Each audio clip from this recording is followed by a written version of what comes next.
Film जैसे बांके की crazy बारात, तो बांके की भूमिका करने का मौका मिला और एक अलग तरीके की प्रॉक्सी वेडिंग, जैसे हम सब लोग, आप भी हम भी, हमने शादियां हर साल या तो बहुत शादियों में गए हैं या बहुत शादियां रास्ते में देखी हैं या बहुत शादियां दूर से देखी हैं। शादी अगर है तो शादी का मतलब कुछ नया उसमें घटेगा ही घटेगा। वैसे ही बाकी क्रेजी बारात एकदम एक, जिसमें बारात क्रेजी, जिसमें बाप क्रेजी, जिसमें माँ क्रेजी और मेरा कैरेक्टर तो है ही क्रेजी। साथ में जितने भी लोग काम कर रहे थे सारे क्रेजी हैं और हम चाहते हैं कि आप भी क्रेजी बन के बड़े क्रेज के साथ में हॉल में आके ये इस बारात के साथ में जो है आप बाराती बन जाइए। आप बाराती बन जाएंगे, आपका थोड़ा ब्लड अच्छा होगा और हमारा काम अच्छा होगा। आप नहीं आएंगे तो काम का कोई मीनिंग ही नहीं है। इसलिए बाकी की क्रेजी बारात एक अलग तरीके की बड़ी बच्चा, बूढ़ा और जवान सबको एक किचन में बैठ के खाना खाते हुए भी आप उसको डिस्कस कर सकते हैं। फिल्म देखने के बाद आप ये फिल्म कंप्लीट एक हम सबको लाफ राइट मनोरंजक फिल्म है। बाकी की क्रेजी बारात में आप कौन सा क्रेजी किरदार में? बांके। ये बाकी किस तरह का? इसकी शादी नहीं हुई है और जैसा कि टाइटल से ही लग रहा है कि बांके की बारात है, तो इसके मतलब जो कुछ भी प्रॉब्लम है उसकी बारात को लेके। इस बाकी को किस तरह की लड़की चाहिए, कुछ इसको रिक्वायरमेंट है उसकी लड़की? इसको किस तरीके की लड़की चाहिए ये तो मुद्दा ही नहीं आता। इसको तो एक अदद लड़की चाहिए शादी करने के लिए। इसके जीवन में कोई ऑप्शन नहीं है।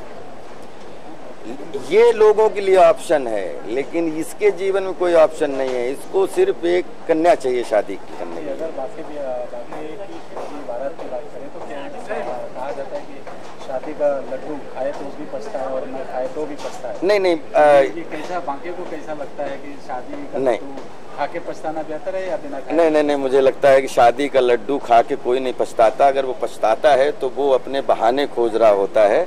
शादी का लड्डू ऐसा है, जो वही लड्डू एक ऐसा है जब आप खाते हो तभी आपको जीवन समझ में आता है, तभी आपको बाप क्या होता है वो समझ में आता है और परिवार में आपकी जिम्मेदारी क्या होती है वो समझ में आता है।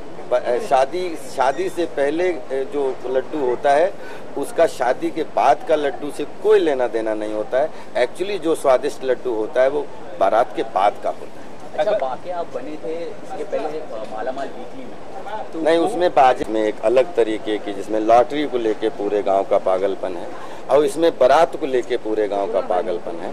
तो मुझे लगता है ये उससे बहुत डिफरेंट फिल्म है।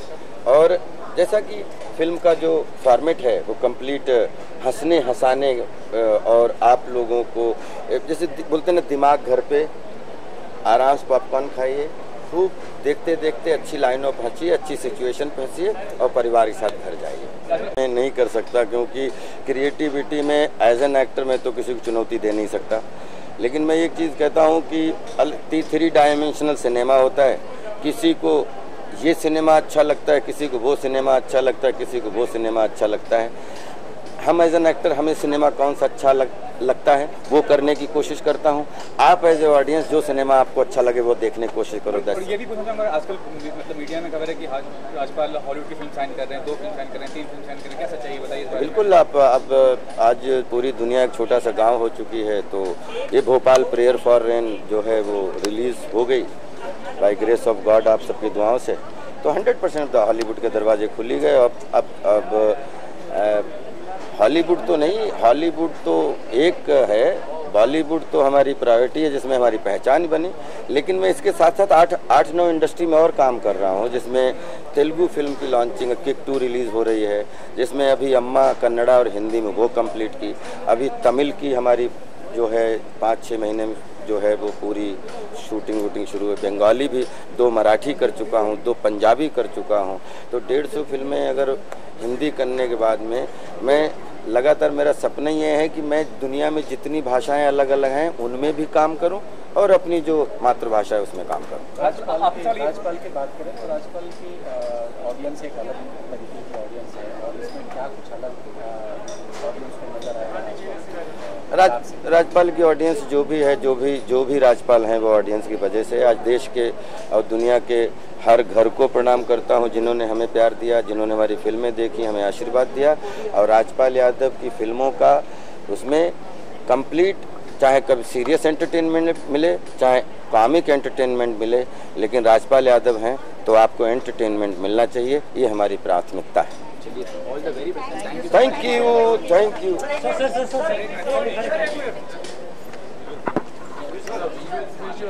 आप ही तक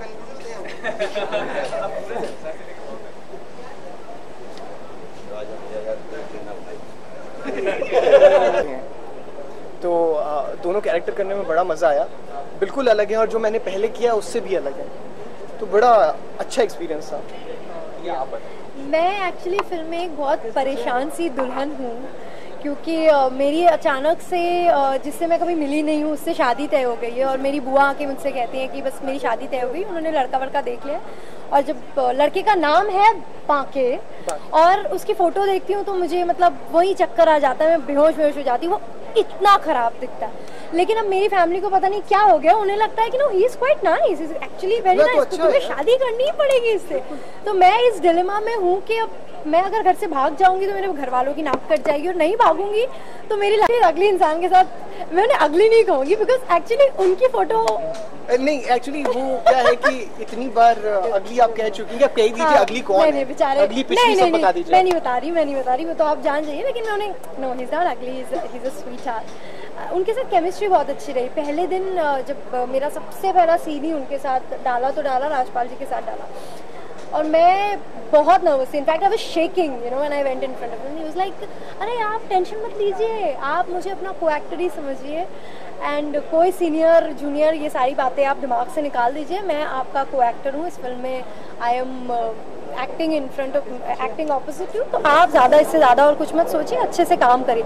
and I think his that one statement made the journey easier, तो इट वाज वेरी ब्यूटीफुल। आप लोग के अलावा